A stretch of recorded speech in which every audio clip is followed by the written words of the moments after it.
Hello everyone and welcome back to another episode of The Hookup. Today we are going to be talking about a networking device known as a modem. What is a modem? Well, in simple terms, a modem is a device that connects you to your ISP or internet service provider. And a good example of an ISP would be your cable company or your phone company. This is what most people think of when they hear the word modem. Basically, it's another type of cable modem, but it uses a different type of technology to provide you with internet access. Fiber modems are becoming more and more popular as fiber networks are being rolled out all over the world. Now this guy is definitely a modem. It connects you to the internet via the cellular network. But it's not the best option because you're at the mercy of your ISP. We talked about a bunch of different modems, how they work and the pros and cons of each one. So hopefully you learned something new.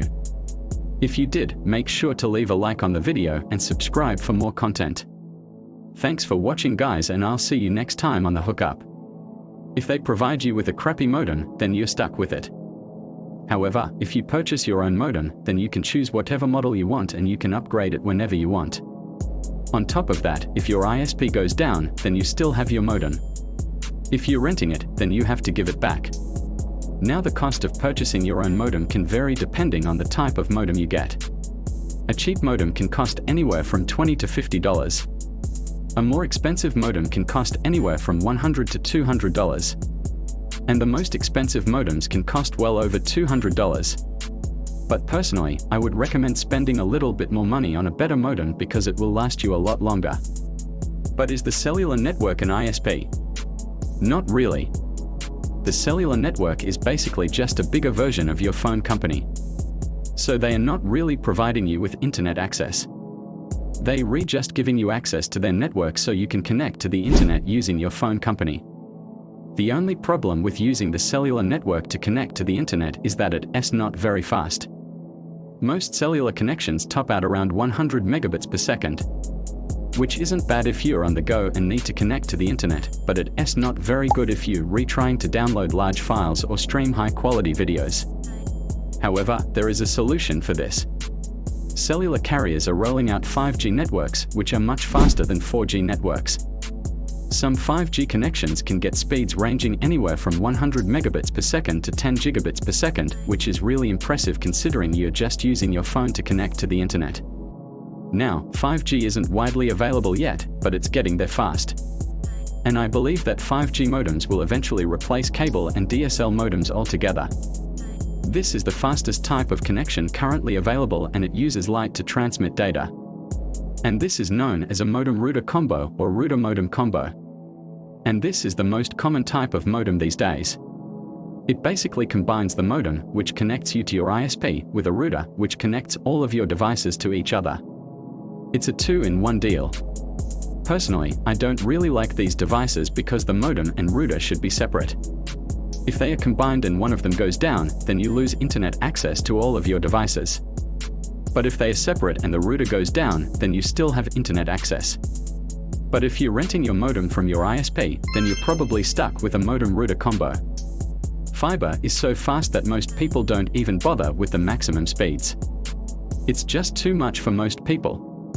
Typical fiber connections range anywhere from 100 megabits per second to 10 gigabits per second, which is absolutely insane. Now, I know you might be saying, hey, I only pay for 100 megabits per second, why am I paying for all that extra bandwidth? Well, when you pay for your internet connection, that's the maximum speed that it can go up to. It doesn't mean that it's always going to be that fast. There are a lot of factors that can affect your internet speed, such as the time of day, the weather, and how many people are using the network. So having a higher bandwidth connection is always a good thing. Plus, as the years go on, you may find yourself needing more bandwidth. So it's always good to have some extra.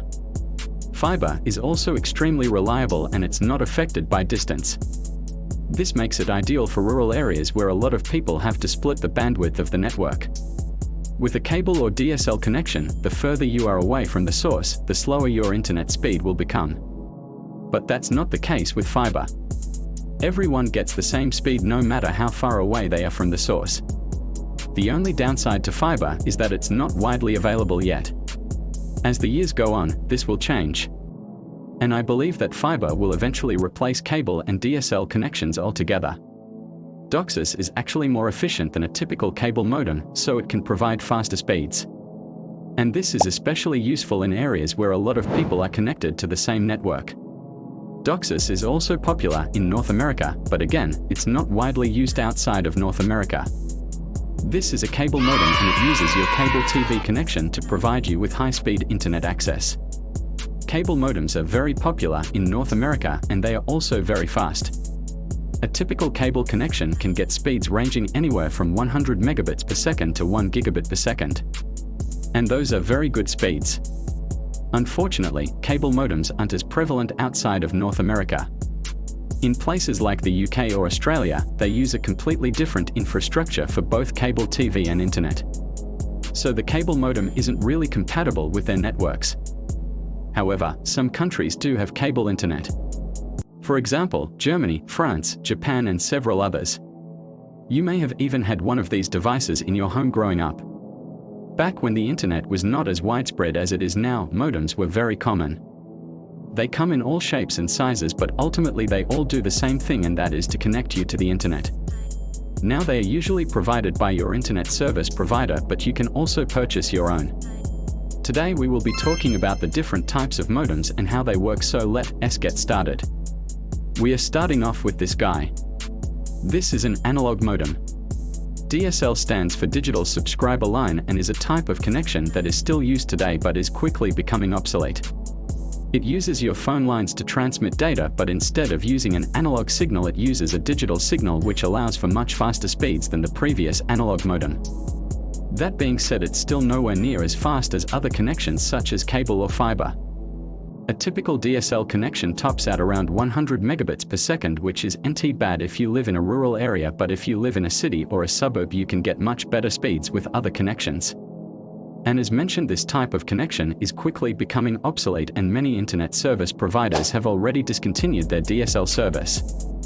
However, some companies are actually replacing their DSL infrastructure with fiber, so this could help extend the life of the DSL modem. But if you're looking at purchasing a modem for your home, I would highly recommend getting a cable or fiber modem, as they will be much faster and will last a lot longer. I know it looks like something out of Star Trek, but this bad boy is actually from the 1980s. Back then, if you wanted to connect to the internet you would need one of these. It was the only way to do it. These modems connected to your phone line, which is why it sounds like a dial-up when it's trying to connect to the internet. And yes, we all remember the sound, don't we? Now these days they are pretty much obsolete because almost every single broadband connection uses a digital signal. So this type of modem won't be used too much anymore unless you're reusing an older phone line to connect to the internet. And that does happen quite often, especially in rural areas where the infrastructure just isn't there to support fiber or cable connections. Next up we have a DSL modem. Now moving on to a more modern type of modem. Another type of modem that uses a similar infrastructure to cable is known as a DOCSIS, or Data over Cable Service Interface specification. Next up, we have a fiber modem. Next up, we have a 5G modem. One thing to note is that most modems these days come in a combo package with a router built into them. And speaking of renting, some people actually rent their modems from their ISP while others purchase them outright. Renting a modem from your ISP is usually cheaper. Well, that's it for today's video.